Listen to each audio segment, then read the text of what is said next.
This is a hymn I'm not familiar with.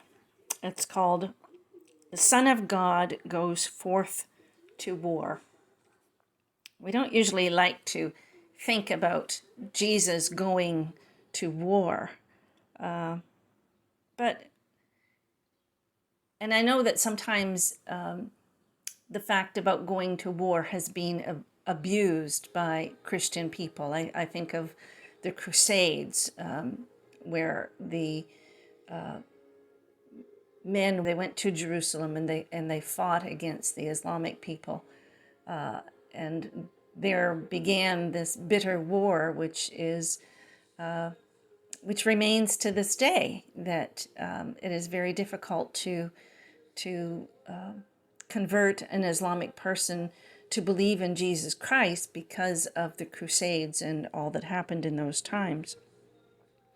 But there is a spiritual war that we are always battling, and that's what this is more talking about, the spiritual battle that we are in as Christians.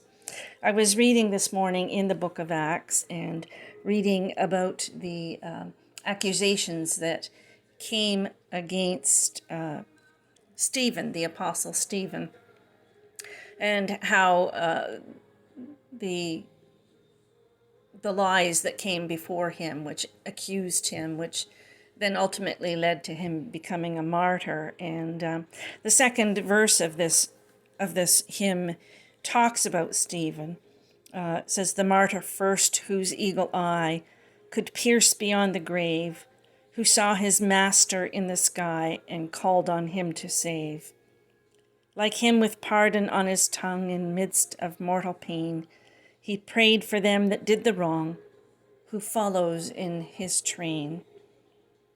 Of course, the first verse is talking about Jesus Christ, who had a kingly crown to gain, and who follows in his train, who can drink his cup of woe, who can be triumphant over the pain and patiently bear the cross that he bore.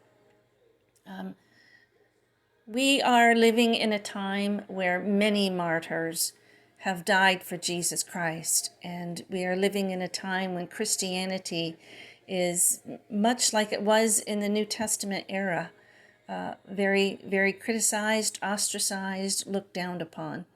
And we fight a spiritual battle every day to win people over to Jesus Christ, not through the battle of fighting hand-to-hand combat, but through the battle of prayer.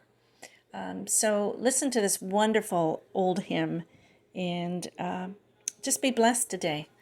And know that you are not alone in your fight.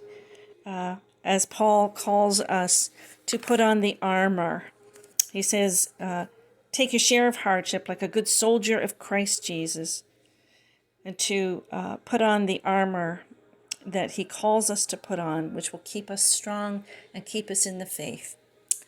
Have a good day.